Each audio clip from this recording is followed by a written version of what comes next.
Bring it all now to Dan Perry. There was a movie about 40 years ago called The Year of Living Dangerously. I think that very much applies to 2024. To every single year, though, this past But rarely as now. There's pretty close to consensus in a normally quite divided country that after October 7th, Hamas must be removed at almost any cost. What are the chances of a diplomatic agreement between Israel and Saudi Arabia? Depends on the time frame. Right now, basically none. I have had to do with the coverage of about 100 countries. None have had the degree of gun ownership they have in the U.S. America has about 10 gun deaths per 100,000. That is 40 times more than the rate in Britain, which banned guns. You really think the two aren't connected? There is no country in the world that has more guns than people. That's the case in America. And that's probably why America, with 5% of the world's population, has about a third of the massacres. The connection is obvious. And the NRA's claim that guns don't kill people, people kill people, is preposterous when it's very clear that people with guns kill people. Many countries in history have started wars. I can't think of too many that were fully depopulated as a consequence. Look, the extreme right around the world typically advocates simplistic solutions to complicated problems, sometimes flirting with immorality, and populations, when they're traumatized, as Israel's is, sometimes can be seduced for a time. But I don't know too many cases in history, and Mr. Pollard mentioned history, where countries that had a flirtation with such fascism and extreme nationalism looked back upon it with pride. And the expulsion of the entire population of Gaza, I fear, is a case in point. I mean, the immorality is clear. But if I could complete my point, it's both immoral and impracticable. There's a very good argument for not allowing aggression to yield any benefit. That's clear. And if Russian revanchism towards Ukraine were allowed to be profitable, that could obviously embolden China and Azerbaijan, even vis-a-vis Armenia, and plenty of other bad faith players on the world stage. So no argument there. But the internal borders of the Soviet Union were purposely organized for chaos, with a mixing of populations and, Ukrainians in Moldova and Armenians in Azerbaijan and Russians in Ukraine.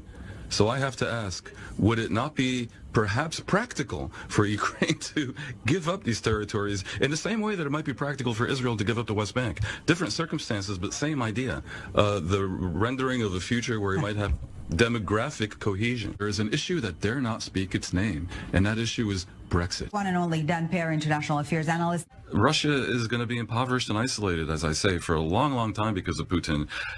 Dictators seem invulnerable and omnipotent until suddenly they're not. Like bankruptcies, collapse of dictatorial regimes happens slowly and then quickly. Is Dan Perry your take? My take is that a wise man would avoid this debate at all costs. Look, I can help you out here because there's a reason why people think that. Widespread distrust of Islam and even of Muslims, understandable obsession about security and terrorism, devastating wars that left the Middle East in ashes and weren't that successful. And of course, it took the joy out of flying entirely. The Houthis are basically, a lot of people don't know, a militia that has existed for about 20 years in Yemen. They're not the government of Yemen. They're a bunch of thugs, and they need to be put in their place. And I think a lot of, some viewers at least, who've seen me here before, would know me as not a warmonger. But this is craziness. We're talking about a president who has eviscerated democracy in his own country, who massively oppresses the Kurds, who has all his political opposition, including judges and journalists and generals in jail, who has done enormous damage to Turkey itself, who occupies a swath of Syria, who just assisted Azerbaijan in committing the biggest ethnic cleansing since World War II upon the Armenians of Nagorno-Karabakh. And he has the temerity to compare Netanyahu to Hitler and Israel to the Nazis? I mean, good Lord. General, are you not concerned about the nuclear question? If Russia defeated too badly, might turn to threatening at least? Do you think they're bluffing when they talk about nukes? Yeah, I do believe they're bluffing. Dan Perry, your thoughts? The Chinese Communist Party has survived in recent decades on a strength of two deals. With the Chinese people, the deal is basically give up your freedom and we'll provide prosperity. With the West and the world, it was don't mess with us and we will provide stability. Now, the first deal is being frayed by declining, economic growth rates and, of course, the anger over zero COVID. The second by Xi's bellicosity over Taiwan and in the South China Sea. Why are they so confused about the fact that to have sympathy for the Palestinian plight and national cause, as I strongly suspect you do, is really not the same thing as supporting Hamas in any way? Well, Dan Perry is the former chief editor of Associated Press in Europe, Middle East and Africa. Now we're seeing at the ICJ the breadth, you could say, of global perspective and opinion that is very much opposed to the Israeli occupation. Are you seeing any sign that this has any impact on Israeli policymakers so far?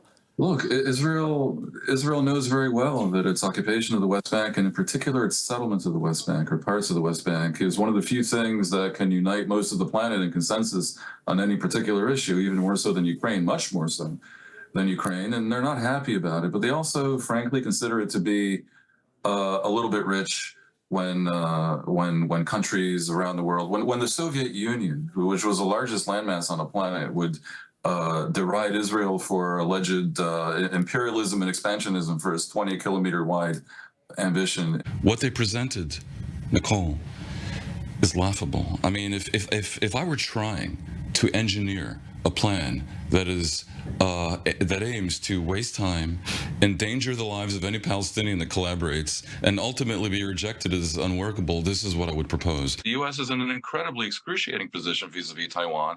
We don't recognize it as a country, and yet Biden just last year confirmed that we would rush to its defense for many reasons. Not only because it's the moral thing to do, I suppose, and it's because and because they're a quite impressive democracy, but because they control the world supply of semiconductors as well, and that has a way of focusing the mind on what a moral imperative it is. The idea that 51% can decide to do anything is infantile. I think if you ask the people, should 51% be able to kill 49%? Most would agree that's not a democratic outcome. Qatar hosts Hamas, and yet potentially these are the brokers that may make a difference. Your take? It's absurd.